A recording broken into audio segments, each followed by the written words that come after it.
الحمد لله على إحسانه والشكر له على توفيقه وامتنانه وأشهد أن لا إله إلا الله وحده لا شريك له تعظيما لشأنه وأشهد أن محمدا عبده ورسوله الداعي إلى رضوانه وبعد فالسلام عليكم ورحمة الله وبركاته. السلام زماوا فقا بعد بيسنا ونفرنك بزون gopo bare pisna ku ngopo bare ku obi wa fopo de asramale ke fo emede afia nla kere pare o akabare wa gopo bare ku e alu anya be mo wa ya wazon le lozon le ajin ku edu ke o pe nwa fasara gopo aze son emede efa goba bayani keme abore keme siena pa luwa bo a oyi siena pa annabi o bo ya oyi gbasina siena me asran ke gbasina ogu bireme gbasina pogon gbasina me plade nya a de nya siena de iwa kan wa son le abe gu wa nya o go po gbasina siena ke bo le ke wala agbe ayin efa ulu amuna don aka efa wa ame wa dalilu salati waz zakah dalili pole oro sabu pole oro kepo sabu be so emede tafi nwe kosun pole oro ke leye la pole oro ke lo sisi nzaka pa o ade tiasi asrama ke gu ya de asrama ke bajina emede wa tafsiru tauhid qawlu lo sisi nzaka pilo ya lua ke hadonya lua ke hadonya kuagu aya don bigu bele me aya bia lo sisi zaka onya me e alo me ke lua ke hado kontiti azo biagu aya mi do bebi emede lua bi o apo a o atara jirima de gu suratu bayyina gu lua me wa ma umiru illa liya'budu allaha mukhlisina lahu ad-din lua me wa ma umiru za mesenya po awado adini senya de po ado nwapi opisa wama umiru illa liya'budullah luayo i annabi ezi amogmo forake nyi ofa sema liya'budullah amozobe luai amolua kiado nzobe o mukhlisina nsomen do kontiti lahuddina luabi atayagu luabi adinigu luabi kiado hunafa awa pale ze pisansan pobo ke luazo be a aisu luazo be ado kontiti wa luawa fora ke aya be gu ke tauhid kinyanwe wa pale ze pisansan ze po ike luazo be a pisana wa pale wisu luazo be wa ado kontiti wa yuqimus salat to luazo be ado bi musu luade a do bi musun so men do be bi musu wa yuqimu salat e walu si ze udede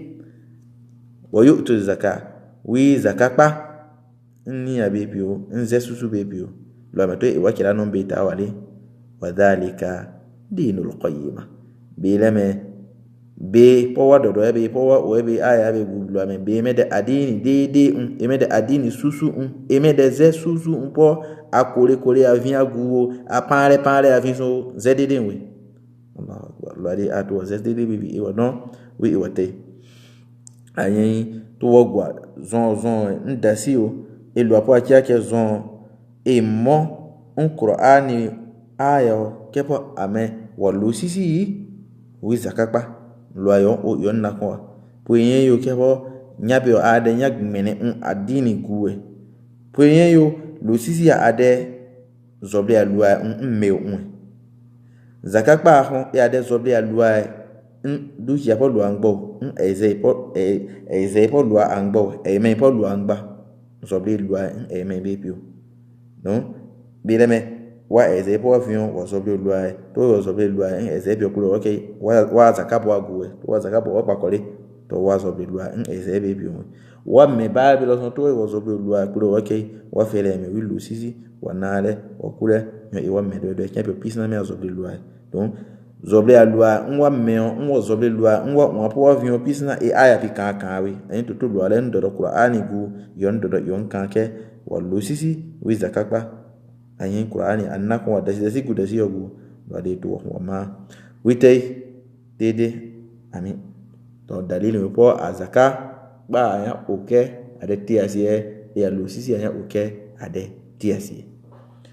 dalili po ya olo son kelle ya ade tiasi we ودليل الصيام قوله تعالى إمن الوابا كيكزون أعوى بواء لما يا أيها الذين آمنوا لما كاي أبيو أكا أغمبو أسيانا قدي الواو أغمبو أسيانا قدي الواو ألوا نانكيو كتب عليكم الصيام وليك تياسيون لوا عليك تياسيون أمسو كما كتب على الذين من قبلكم لابندون وليبك walay mo pilay ya ketiasi zama po awa duawa al umma po awa duawa e apio anjamu a asrama annabi Muhammad sallallahu alaihi wasallam al umma lo ame la'allakum tattaqun in lay pi fakankan e alwa via kia e to ale bi la panu lo wa kore don alwa via kia e lay bi gu ayi asrama zama dalil mi pola oloke lay ade tiasi ewa efa po wasisi Muhammad bin Salih al-Uthaymin ame siana lay ade tiasi amalu wa pa o min qablikum wabi umfani ko agu desi ke lo ame lapon don wa me ale pi ke tiasi zama senya po ado wa be la olo ke wo bi o ke wa de gbesen un popo lo lay ya dale wo ame umfani ko agu desi a umfani me a won bo a o me asenya me de ke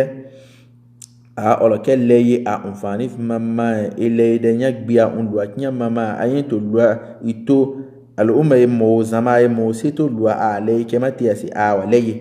lua leye mama ayin ku akuntiasi zama pisana wa a leye umfani senya umfani plare wa ekepo lua po kia kezon awona don wa al umma be ande Muhammad sallallahu alaihi wasallam zama be lua awona donne ke lua I aso edine asopo a nyadamo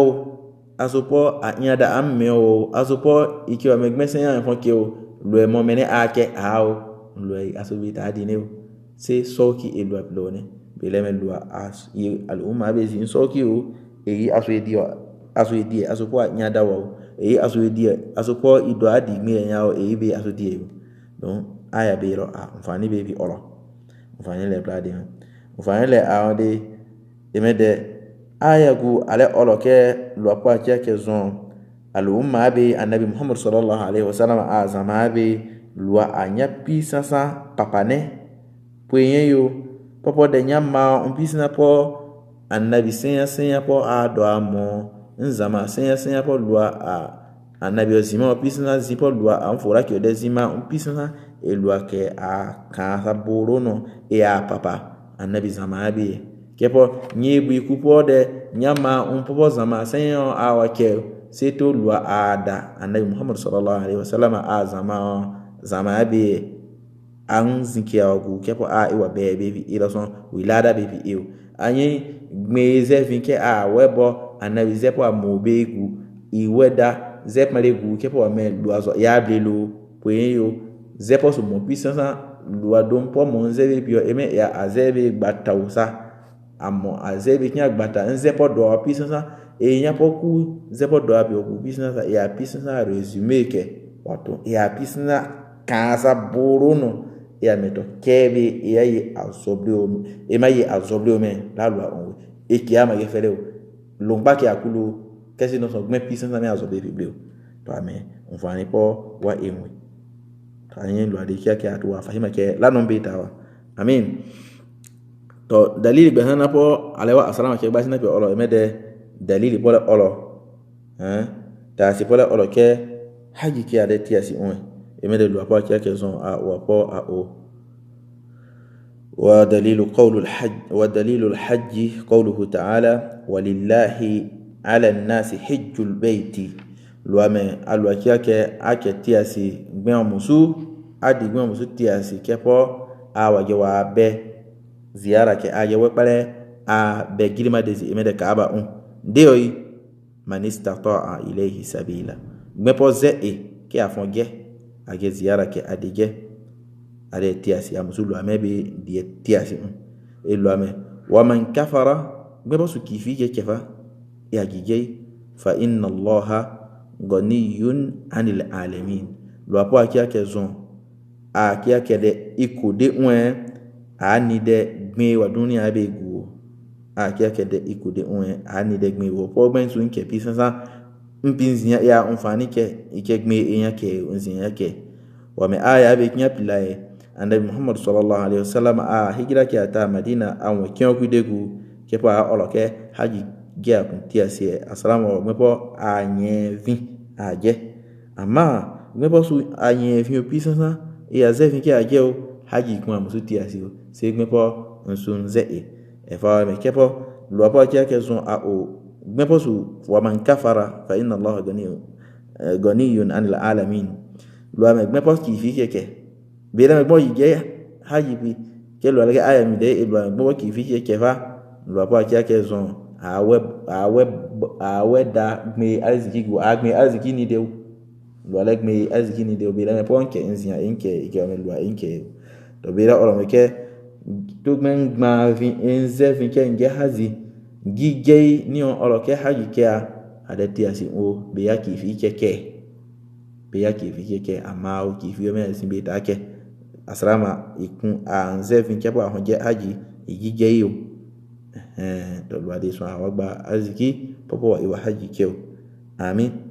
to dalili pora oroke asalama ke gbajina pio pisna amba de wa dalili o yo enwe dalili pio dasi e fa mo yo anyi lo ade kia ke atu don ke po wa adini be lenya o dalili musu anya o sabu sabu musu tasio ntasio ikyo me age so le anya bo yonde adini u awo polua o polua sina o be wizobe olua ayin lo ade awake azobe na nya legbe po apasame o gobe wike lu azoma do mi zo po gbe mble pisna e ke lu legbe o to be zovin embliwe asanyo fi abonzin ya no zanyo fi abonzin ya so we lu ame onzo be biblie so a lu ame omble to lu ame omble so we makinye zobe bibli afia bo ewi asa zobe abiwi eya gbele ble wo mo fia bo e kankan lo ame afia bo to ke lo abi eme be o so de nya eyo fia bo ewi to ayin akun lo akiado kontiti azobe agu lapondon a o so bibli wa ngo po ame o so bibli wa be pisna akwa tiasie be bi so e wa me to hidin we lo akiado nzobe o walua dia do anyanwe to anyin lo apa kia ke son awake azo unpo aya kia do kontiti ya zo bela son do kontiti amin lakini waseu هذا وصلى الله على نبينا محمد وآله وسلم سبحانك اللهم وبحمدك أشهد أن لا إله إلا أنت أستغفرك وأتوب إليك